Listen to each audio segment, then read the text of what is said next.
یشفا اس کے گال پر لب رکھتی ارتضیٰ کو شاکڈ کر گئی تھی۔ وہ پھیلی آنکھوں سے اسے دیکھ رہا تھا جو اتنی بڑی کارروائی کر کے اس کی گردن میں چہرہ چھپا رہی تھی۔ جانم بس کر دو، کچھ میرے لیے بھی چھوڑ دو، مجھ معصوم کو بہکا رہی ہو رات تنہائی میں اور تم ترس کھاؤ۔ ارتضیٰ ضبط کرتا شرارت سے اس کی کمر پر اپنے مضبوط ہاتھ کی انگلیاں چلاتے ہوئے بولا تھا کہ یشفا تیز ہوتی دھڑکنوں سے گھبراتی ارتضیٰ کی شرٹ مٹھیوں میں جکڑ گئی۔ مجھے نہ آپ سے پوچھنا ہے وہ شیلا کریلا کیا مجھ سے زیادہ پیاری ہے؟ ارتضیٰ اس کے ہونٹ بھی کتنے موٹے ہیں اور میرے اتنے چھوٹے، اس لیے آپ کو میں نہیں پسند، وہ پسند ہے تبھی اس نے آپ کو کس کیا نا؟ ارتضیٰ کی آنکھوں میں اپنی مخمور بھیگی نگاہوں سے وار کرتی آج وہ ارتضیٰ خاقان کو پاگل کرنے کے در پر تھی۔ اس کی نم آنکھیں دیکھ ارتضیٰ خود کو 100 بار کوس چکا تھا۔ یشفا کے چپ ہونے پر ارتضیٰ گہرا سانس بھرتا رہ گیا۔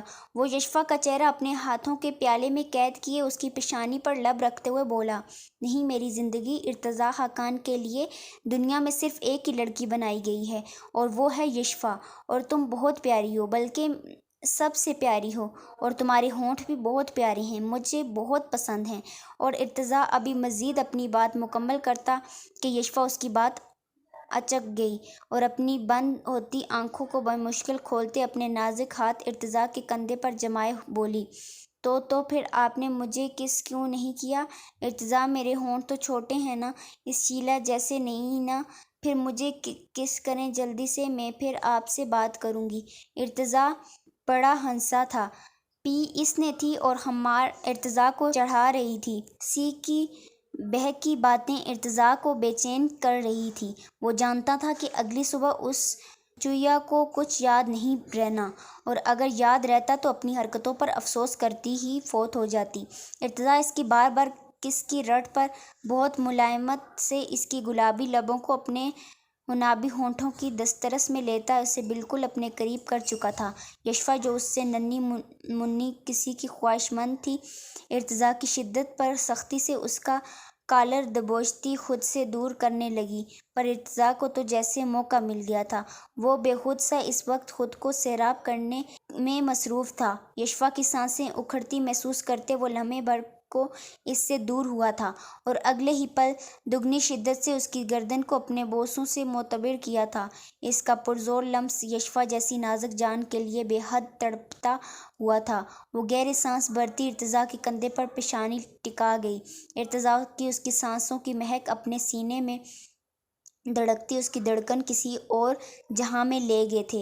یشفا کی سانسوں کی روانی درست کرتا وہ شرارت سے اسے دیکھنے لگا۔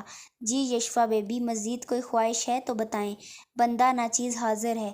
ارتضیٰ کی معنی خیز بات اس کے سر سے گزری تھی۔ وہ ارتضیٰ سے دور ہوتی اپنی سیٹ پر جا بیٹھی۔ صاف ناراضگی کا اظہار تھا۔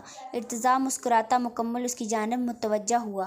لو جی، تم نے ہی تو کہا تھا کہ کس چاہیے، اب کر دی تو تم ناراض ہو رہی ہو، یہ تو ناانصافی ہے نا؟ ارتضیٰ کی بات پر وہ گھور کے اسے دیکھنے لگی، پر اس کی اگلی بات پر ارتضیٰ کے 14 طبق روشن ہو چکے تھے۔ میں نے آپ کو کس کا کہا تھا؟ ویسے کس جیسی اس شیلا نے کی، لیکن آپ نے وہ کس نہیں کی بلکہ گرل فرینڈ والی کس کی۔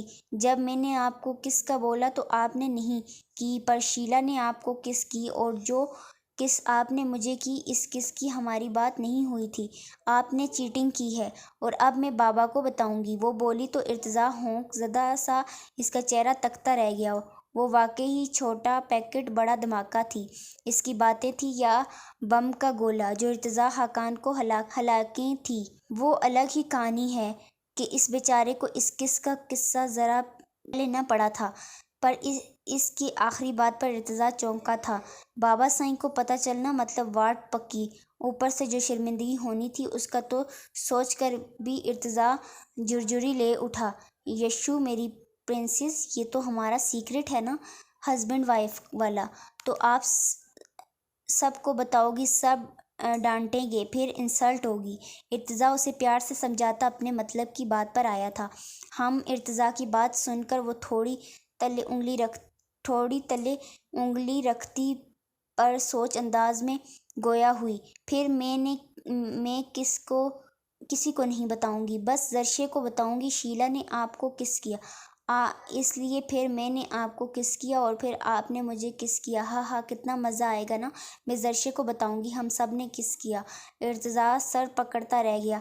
یہ جنگلی بلی واقعی اسے ناکوں چننے چبانے والی تھی۔ وہ ارتضیٰ خاقان جو بڑی سی بڑی ڈیل 2 منٹ میں اپنے نام کر لیتا تھا، اس چھوٹی سی بلی نے چند لمحوں میں اسے تنگی کا ناچ نچایا تھا۔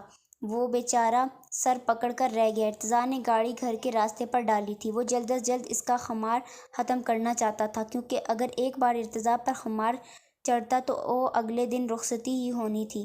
رہ گیا۔ ارتضیٰ کار چلاتے ہوئے وقتاً فوقتاً اس پر نگاہ ڈال لیتا۔ وہ واقعی چاہے جانے کے قابل تھی۔ زرشے اسے خود سے دور کرتی شاہنواز خان کے چہرے سے اپنے نازک ہاتھ کی چھاپ چھوڑ گئی تھی۔ کمرے میں چٹاخ کی آواز گونجی تھی۔